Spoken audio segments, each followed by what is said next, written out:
Shalom amigos, buenas noches, bienvenidos a este estudio semanal. Pues les comento que hoy estoy con mi amigo Miguel Núñez para ver si conversamos de una manera general sobre el libro de los libros que es la Biblia, ya que justamente este mes se celebra septiembre, el mes de la Biblia, en base a que la primera Biblia completa al castellano pues salió a la luz el 28 de septiembre de 1569 por Casiodoro de Reina, ¿no es cierto? Que él fue un profesor de hebreo, de griego, de latín, en la parte de lo que es España, y él soñaba con traducir justamente la Biblia al castellano, a las lenguas vernáculas.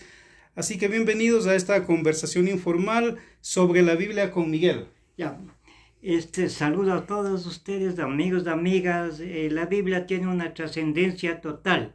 ¿Y por qué tiene? Porque es un libro inspirado por Dios, por un lado. Por otro lado, usted tiene un conocimiento y una fe que está en la Biblia, tanto en el Antiguo Testamento como en el Nuevo.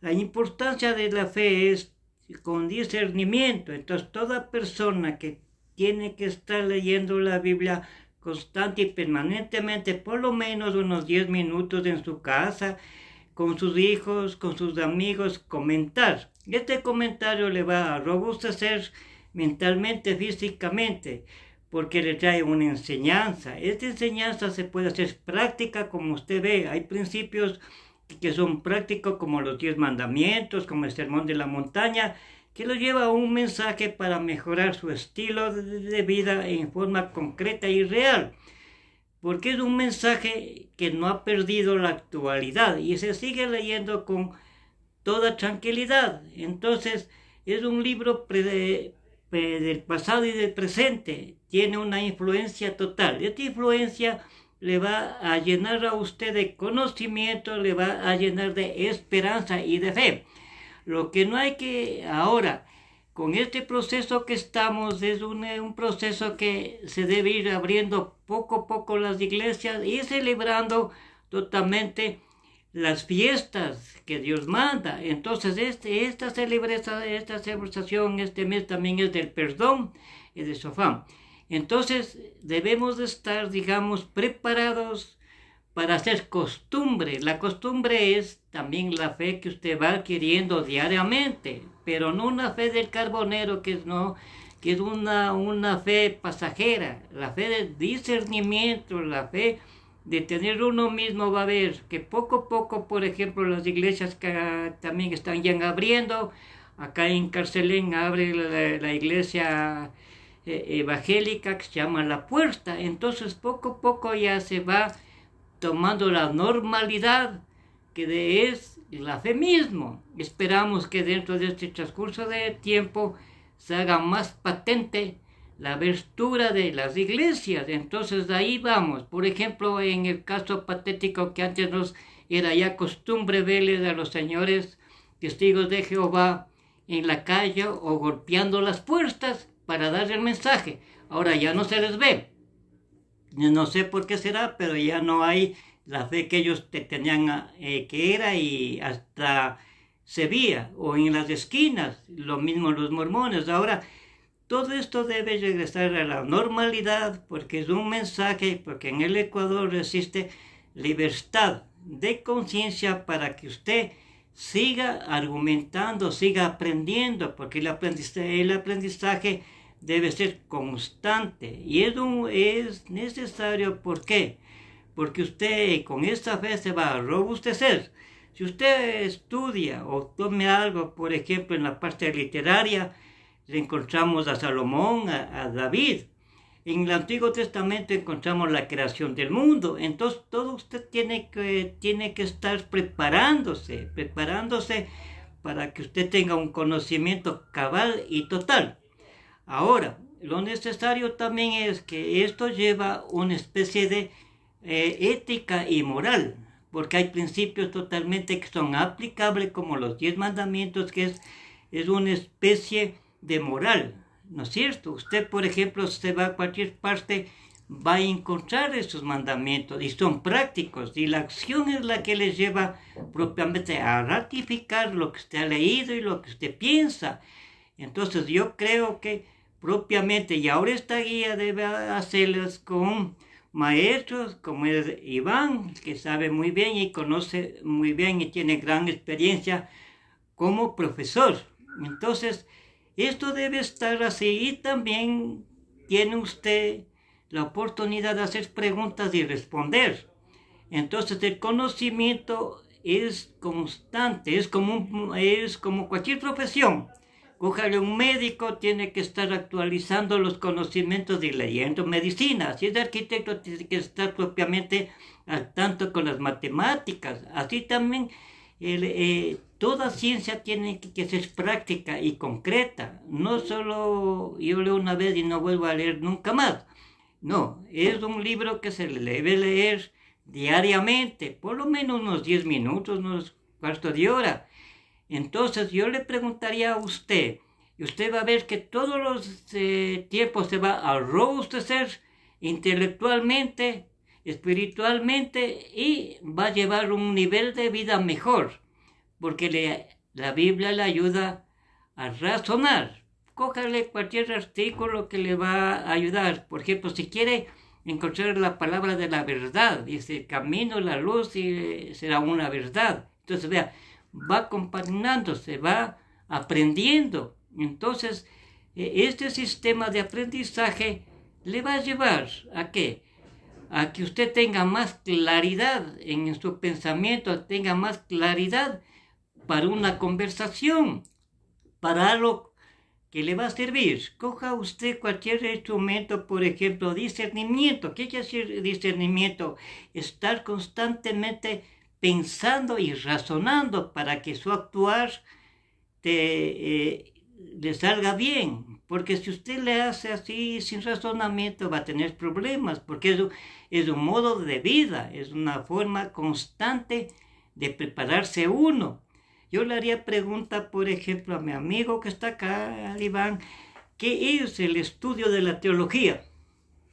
Bueno, gracias Miguel por la consulta. Saludos a Diego, a Enrique, también a Omar del Uruguay que nos estaban saludando. Bueno, lo que dice Miguel es verdad. La Biblia hay que leerla, es el libro de los libros. De hecho, la palabra teología es una palabra en griego, ¿no? Que viene de teos, Dios, logos, estudio o tratado, que más o menos da la idea de poder estudiar a Dios, aunque a Dios no se lo puede estudiar. Pero esa es la idea de la palabra teología, estudiar a Dios en base a lo que Él mismo se ha revelado, en este caso a través de su palabra, ¿no? Aunque antes se ha revelado a través, como dice el apóstol Pablo, de la conciencia, de la creación, de los ríos, de las montañas, de las flores. Aún el rey David dice en uno de los salmos, dice, cada vez que yo me analizo mi cuerpo, me sorprendo de la maravillosa creación de Dios, todo es tan perfecto. Pues la teología es la ciencia de Dios o el estudiar a Dios, pero en base a lo que Él se ha revelado, obviamente, y a Dios nunca lo vamos a poder conocer completamente. Ahora, volviendo un poquito a este tema, ¿no? Estamos en septiembre, el mes de la Biblia. Se llama así porque Casiodoro de Reina tradujo la primera Biblia completa al castellano en 1569 y se le llamaba la Biblia del oso por dos razones. Una porque está un oso en la tapa, obviamente, de esta Biblia, famosa Biblia, que solamente sobreviven 20 en el mundo a propósito. Se vendió hace algunos años una en $20 millones. Entonces usted tiene idea del peso que tiene esta Biblia. Entonces, una se le llamaba la Biblia del oso por la portada de la tapa, que según algunos era el logo del dueño de la imprenta, Tomás Guarino, que aceptó imprimir la Biblia, algo que no se podía hacer en España y en otros lugares, porque le hubieran quemado al impresor, obviamente la Inquisición, igual a Casiodoro de Reina, y también porque era la forma de ir el logo de Tomás Guarino o el oso ahí, aunque muchos le dan varias interpretaciones, era una manera oculta de que se salga a la luz de ese libro y nadie sospeche que era una Biblia, porque generalmente la Biblia siempre va a salir Santa Biblia, ¿no es cierto? Saludos también para el hermano Edgar Olmedo, para Fanny, para Reina, para Efraín, etcétera, que nos están escuchando, ¿no? Entonces, se llama septiembre el mes de la Biblia justamente por eso, por la Biblia del oso, la primera Biblia completa al castellano. Ahora, ya habían traducciones. Saludos para el pastor Jorge también, Giovanni. Ya habían traducciones. Te cuento, Miguel, que en la vieja España, antes de 1569, por ejemplo, había una Tanaj o un Antiguo Testamento de Ferrara, que era una versión judía de judíos españoles, que de una manera muy prudente la imprimieron en lo que es Italia, por eso le llamaban la Biblia de Ferrara, pero solo era el Antiguo Testamento. También había la traducción de los Salmos, del Evangelio de Lucas, pero el sueño de Casiodoro de Reina era traducir la Biblia completa al castellano para que su amada España, su amada patria, pueda leer las Escrituras. Ahora, un dato que de pronto algunos desconocen es que justamente la Biblia del oso original, hoy, aunque le llamen Reina Valera, sí difiere bastante, diría yo, en mi opinión, porque la Biblia del oso original sí contenía los libros deuterocanónicos, ¿no? Yeah. Saludos para mi sobrina Micaela también. Entonces, sí, la Biblia original, por ejemplo, yo tengo aquí varias Biblias. Esta es la Biblia católica, en base a la Biblia de San Jerónimo de Estridón, que fue la primera Biblia traducida al castellano en el año 400, perdón, al latín, en el año 404 después de Cristo. Oficialmente fue la primera Biblia. Hoy le conocen como la Vulgata Latina.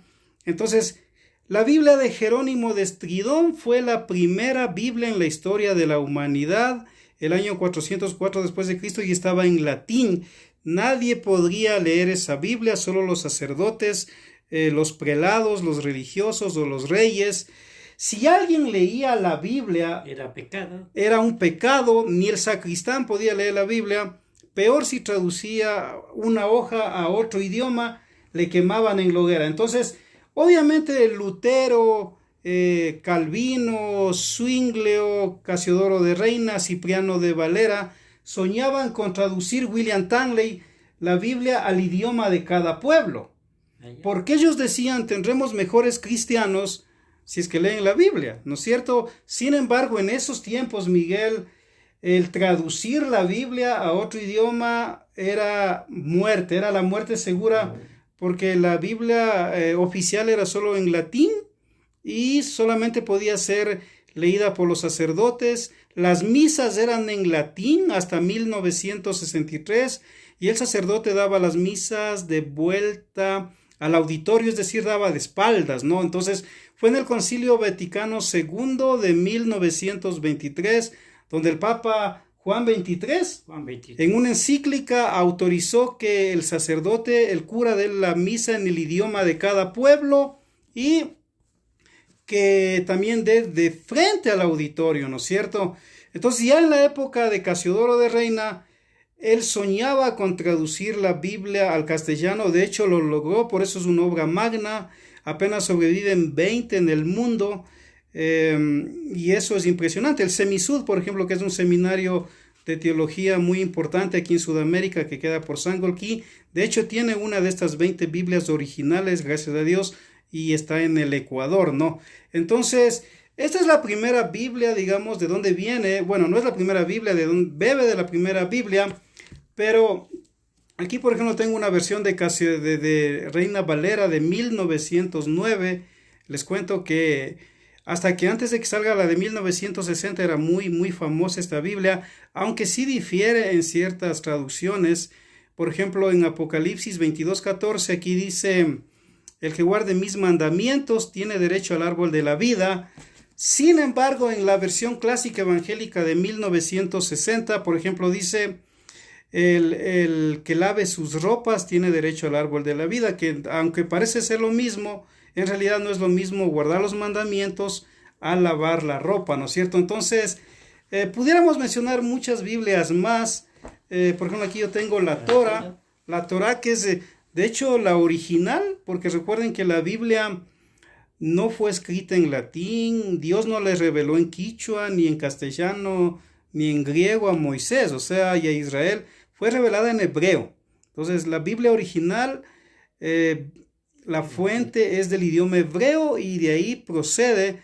Y la primera en latín, primero hubo la griega, la Septuaginta, el año 250 al año 150 antes de Cristo, se tradujo la Taná judía o Antiguo Testamento judío, para que usted me entienda, al griego koiné, que quiere decir un griego del pueblo, ¿no es cierto? Entonces, en la época de Yeshua habían 7 tipos de griegos, le cuento, pero el griego koiné era el griego del vulgo, del pueblo, y en ese idioma estaba traducida la Biblia al griego, pero la original fue en castellano, obviamente. Los apóstoles hablaban hebreo, hablaban arameo.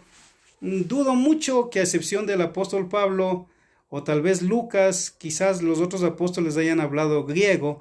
Entonces lo más seguro es que posiblemente escribieron sus evangelios, sus libros en hebreo, pero sabemos por la historia que el emperador Nerón y el emperador el del año 90, también hermano del emperador Tito, enviaron a quemar los originales y solamente sobrevivieron copias del idioma griego, porque del hebreo, la verdad, fueron quemados, según la historia, por las persecuciones romanas, ¿no es cierto? Entonces, estamos hablando que la Biblia, como dice Miguel, para volver con Miguel, que es el libro que más ha influenciado en la historia de la humanidad.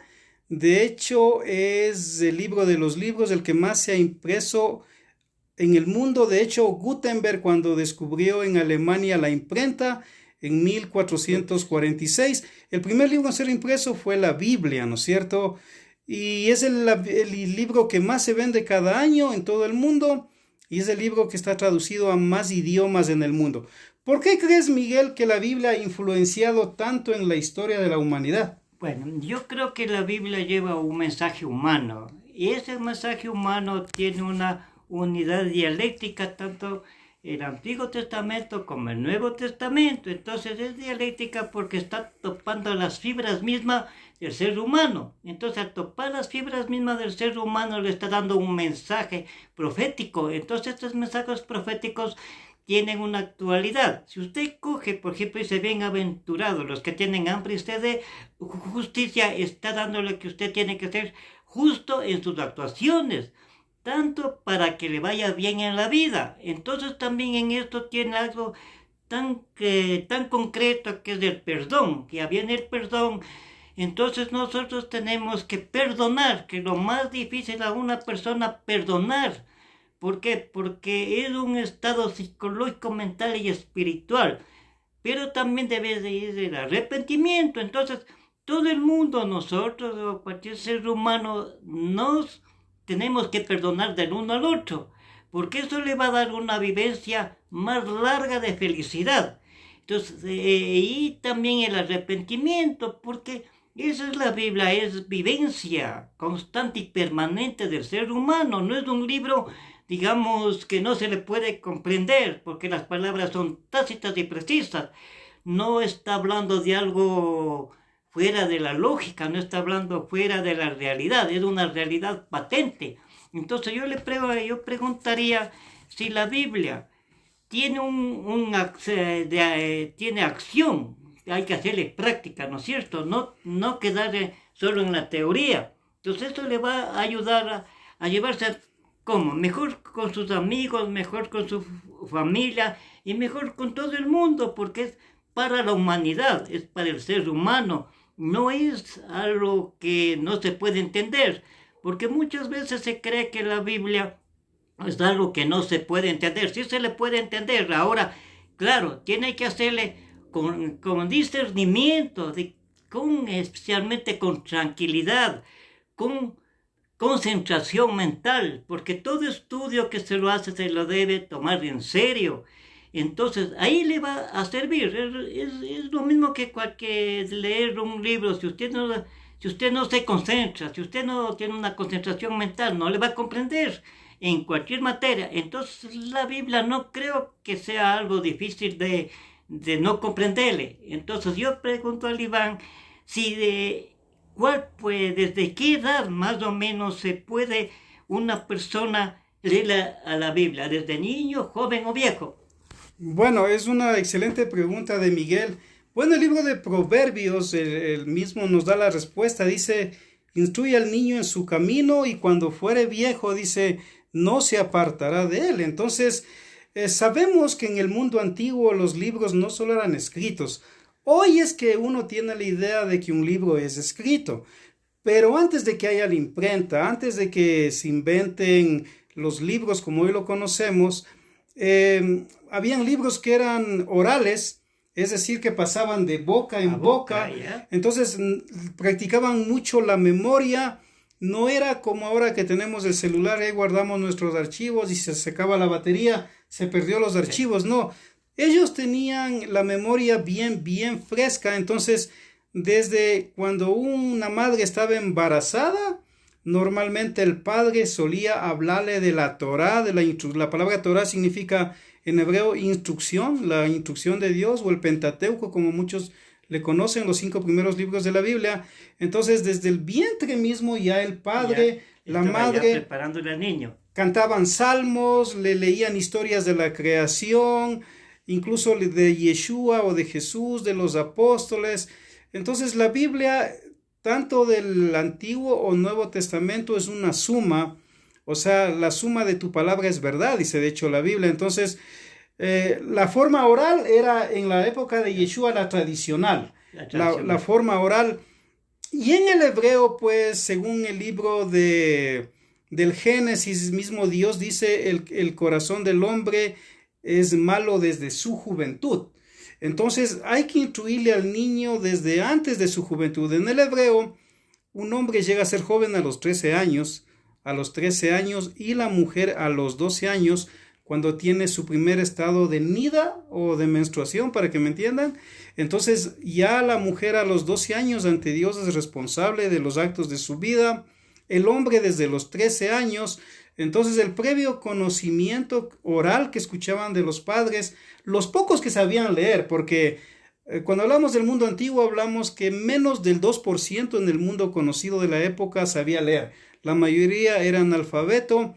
Entonces la mayoría de la tradición del conocimiento era oral, no escrito. ¿Por qué? El mismo Platón, por ejemplo, dice no, que los libros, la información más importante era oral. Solo lo menos importante, dice Platón en sus escritos, era escrito. Entonces, Platón llega a decir que un hombre serio nunca va a poner nada serio por escrito, porque va a ser mal interpretado por los estúpidos. Eso decía Platón, dando a entender que el hombre serio en la época de Platón, 400, 500 años antes de Cristo, habían libros orales. De hecho, por ejemplo, de Sócrates, que fue su maestro, Sócrates nunca escribió ningún libro. Shalom para el hermano Alberto Ceballos de Ambato también, que nos está escuchando. Entonces, Platón dice clarito que lo que se sabe de Sócrates lo escribió él, porque Sócrates nunca escribió nada. Y Yeshua nunca escribió nada. Fueron sus apóstoles los que escribieron algo, pero aún Juan o Yohanan, que es el nombre original, dice en el Evangelio, dice que si se escribiera todo lo que Yeshua hizo, todo. Él hace una hipérbole, que es una figura literaria en griego de una exageración, pero dice una gran verdad.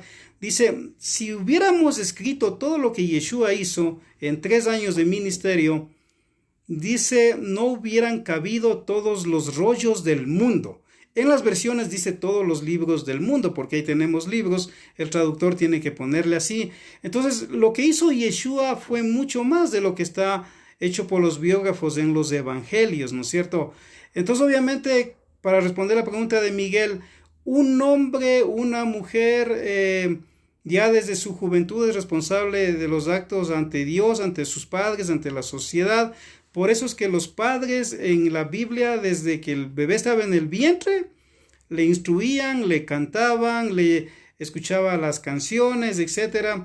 Y de esa manera se iba formando. Entonces estamos hablando un poquito acá con Miguel para los hermanos que recién se están conectando, porque en el mundo se celebra septiembre, el mes de la Biblia, en el mundo de habla castellana, porque Casiodoro de Reina tradujo la Biblia completa al castellano por primera vez en 1569, ¿no es cierto? Él fue un sacerdote católico de Isidoro Sevilla, profesor de teología, igual con Cipriano de Valera, que hizo la revisión en 1602.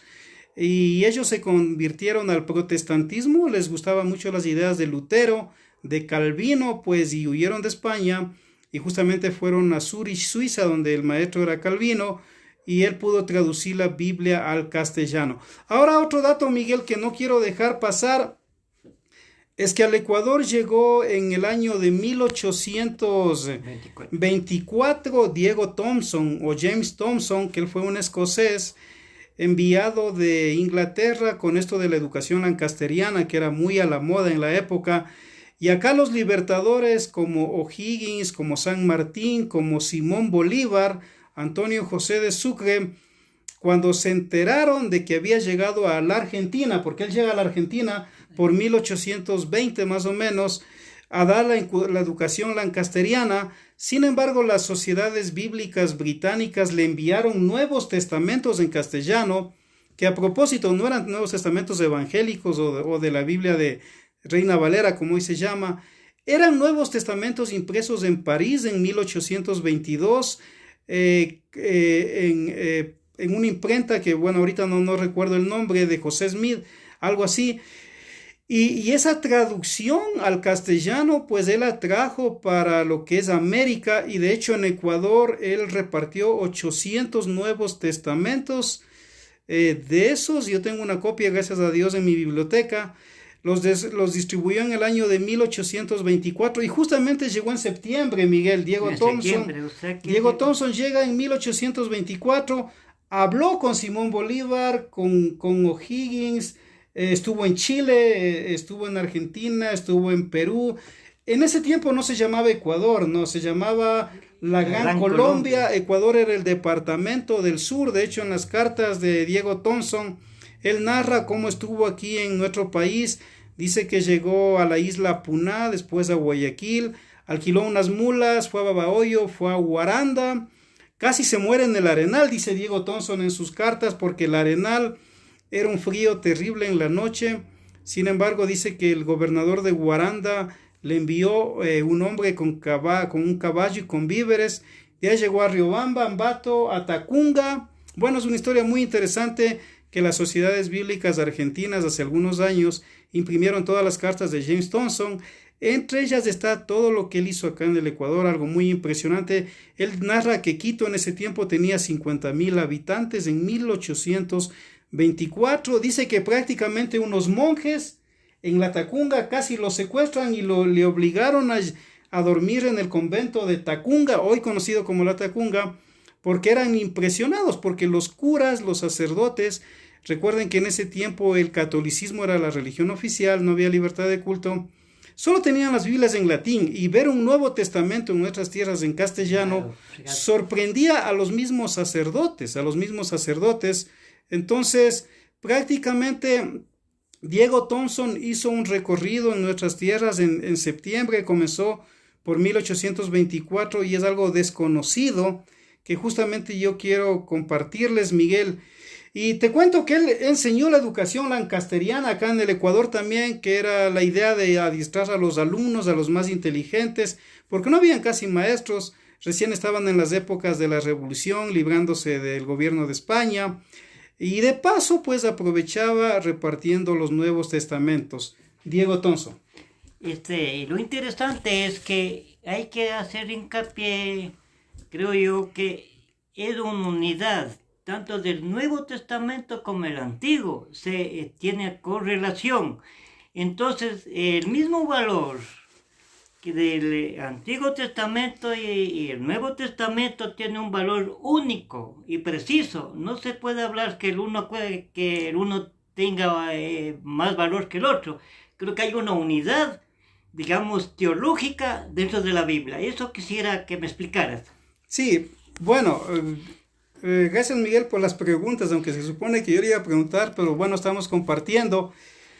Bueno, si usted no lee el principio del libro, nunca va a conocer el final del libro. Eso es algo muy claro. Mucha gente, sanamente, mucha gente comienza a leer el final del libro, es decir, los evangelios o las epístolas o Apocalipsis, y ahí se pierde, en mi opinión, porque ya no lee lo que es el Tanaj o el Antiguo Testamento, pero si usted quiere conocerle bien a la Biblia, tiene que leer el principio del libro, es decir, comenzar desde Génesis, Éxodo, Levítico, Números, Deuteronomio, etcétera, etcétera, etcétera, y de ahí pues prácticamente comenzar a leer lo que es el Nuevo Testamento, porque si no lee eso no va a comprender la mente de Dios, el mensaje de Dios. Como Miguel decía, en el hebreo emuná es acción, es una fe que actúa. En griego pistis es una fe más mental, más de decir soy salvo o creo y ya soy salvo. No, en el hebreo es una fe, emuná es una confianza, donde por ejemplo Dios le dice a Noé, construye un arca porque de aquí a 120 años voy a enviar un diluvio y voy a destruir a todo ser viviente menos a ti y a tu familia y a los animales que entrarán contigo en el arca. Y no fue la fe lo que salvó a Noé, diría yo, sino la obediencia de creerle a Dios y actuar haciendo el arca, porque si él hubiera dicho, yo creo lo que tú dices Dios, pero no hacía el arca, pues ninguno de nosotros estaría aquí, ¿no es cierto? Porque todos venimos de Noé, no hay descendientes de Caín, todos ellos murieron en el diluvio. Entonces, cuando usted ve una novela, tiene que leer el principio de la novela. Cuando usted escucha una canción, tiene que escuchar el principio de la canción. Mucho más en la Biblia, que es el libro de los libros. Si usted quiere conocer, por ejemplo, Miguel decía al principio, estamos en septiembre, el mes de la Biblia, celebrando la traducción al castellano de Casiodoro de Reina, recordando también lo que James Thompson llegó al Ecuador en septiembre de 1824.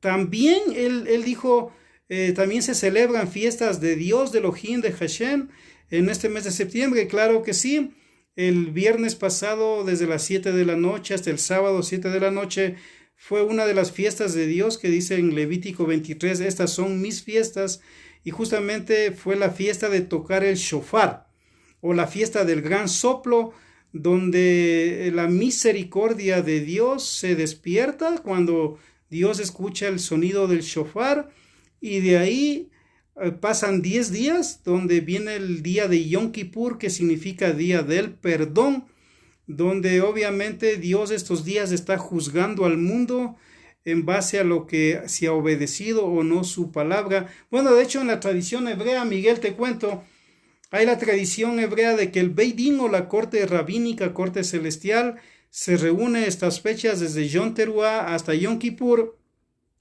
y decretan quién va a vivir, quién va a morir, quién va a empobrecer, quién va a tener dinero, quién va a tener salud, quién va a enfermarse, etc.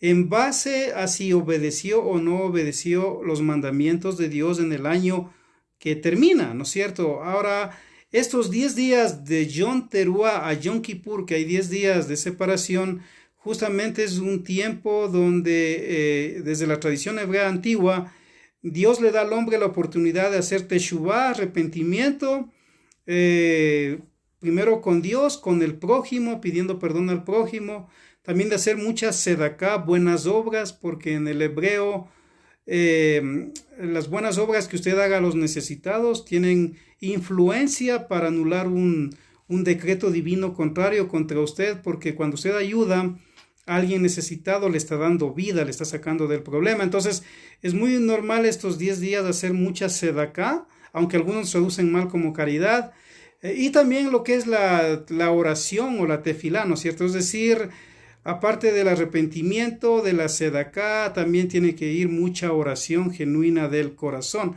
Entonces, justamente en septiembre también coinciden que la fiesta de Yom Teruah, que ya pasó, y aunque en el calendario de Dios es otro mes, pero también va a caer en septiembre lo que es la fiesta del pedir perdón, ¿no es cierto? Del pedir perdón, que es de hecho la fiesta más importante. Entonces, obviamente mi respuesta, Miguel, es así, ¿no? O sea, la Biblia es el libro de los libros, es el único libro que tú le lees y te lee. Es decir, cuando tú lees la Biblia, te va diciendo tus errores, tus pecados, tus fallas, en qué debes mejorar, te hace conocer mejor a Dios.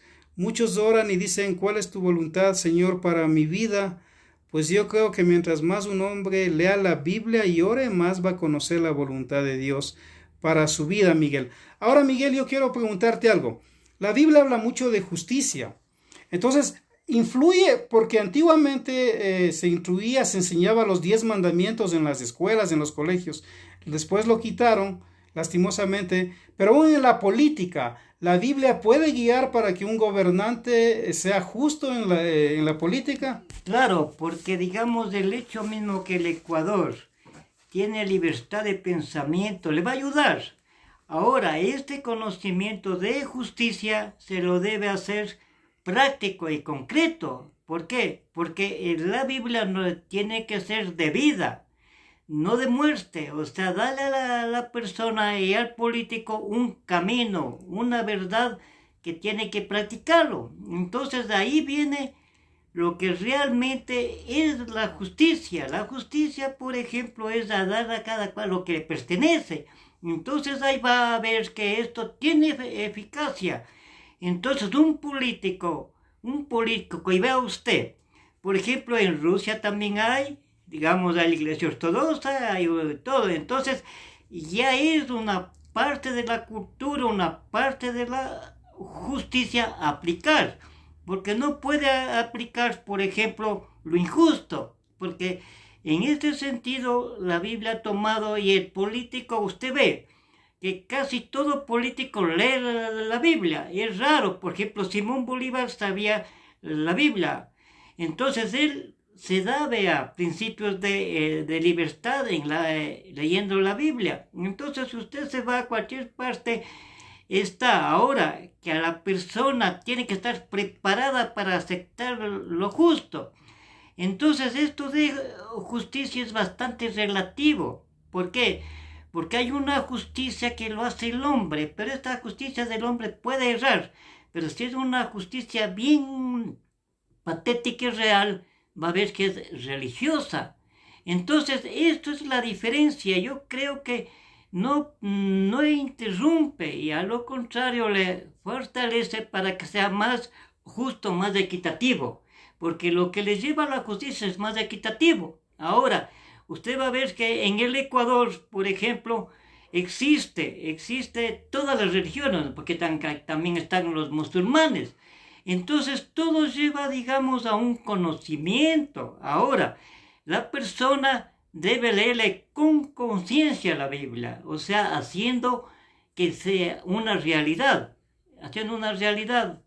Entonces yo sí creo que es necesario que la persona esté empapada, porque esto de hablar de justicia quiere decir que tiene que hacerse real y patético, ¿no es cierto?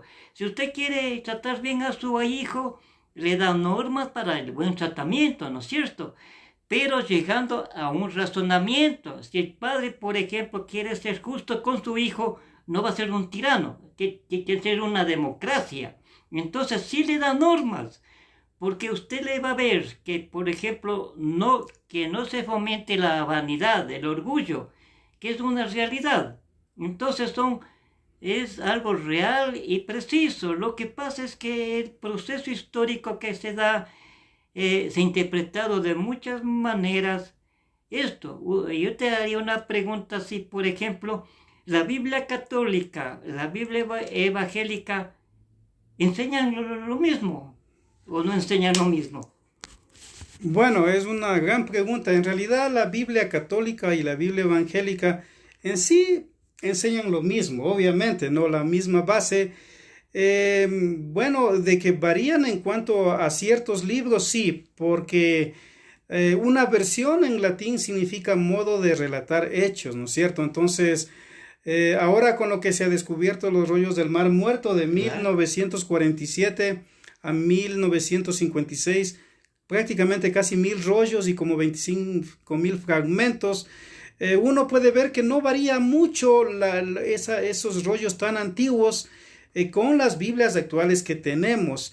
De pronto lo que varía en las versiones católicas es que tenemos 7 libros más que se llaman los deuterocanónicos, que a propósito la Biblia original de Casiodoro de Reina, hoy Reina Valera, sí los tenía. Para él era importante traducirles al castellano esas Biblias. es de Casiodoro de Reina, Cipriano de Valera en 1602, cuando él traduce o hace la primera revisión de la Biblia del Oso, igual dejó los deuterocanónicos.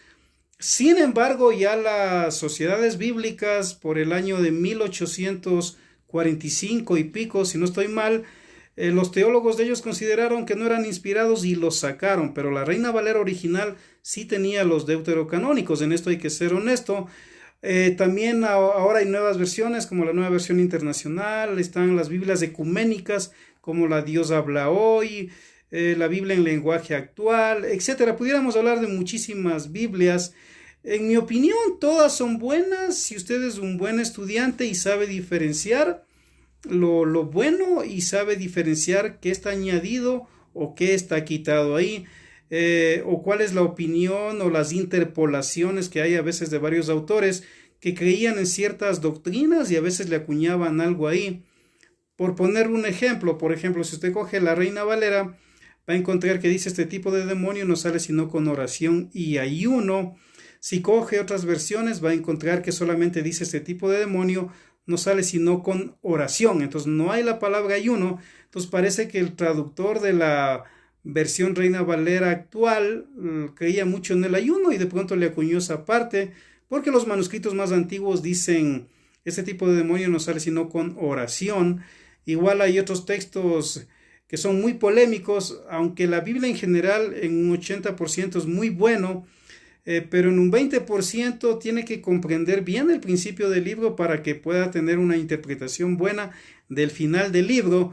Por ejemplo, hay versículos bíblicos que Eusebio de Cesarea, el primer historiador de la iglesia del siglo III después de Cristo, por ejemplo, él menciona que no están en los originales y que se los puso ahí para favorecer cierta doctrina de Roma en ese tiempo, ¿no es cierto? Entonces, las versiones, yo aconsejaría tener varias versiones en su mesa, en su biblioteca. Obviamente, si puede tener los libros hebreos, es mucho mejor, porque aún Agustín de Hipona, el gran doctor de la Iglesia de Occidente, él recomendaba estudiar en hebreo los libros sagrados, no en griego, porque es mucho mejor cuando ustedes lo entienden desde la perspectiva hebrea. Así que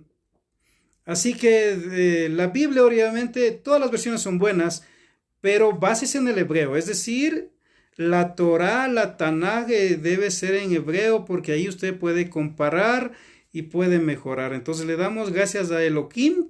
Elohim se dice en el hebreo original, o que en la versión dice Dios, de que ya incluso están los rollos del Mar Muerto. Por ejemplo, está el rollo de Isaías, que es el libro completo de Isaías del siglo III antes de Cristo.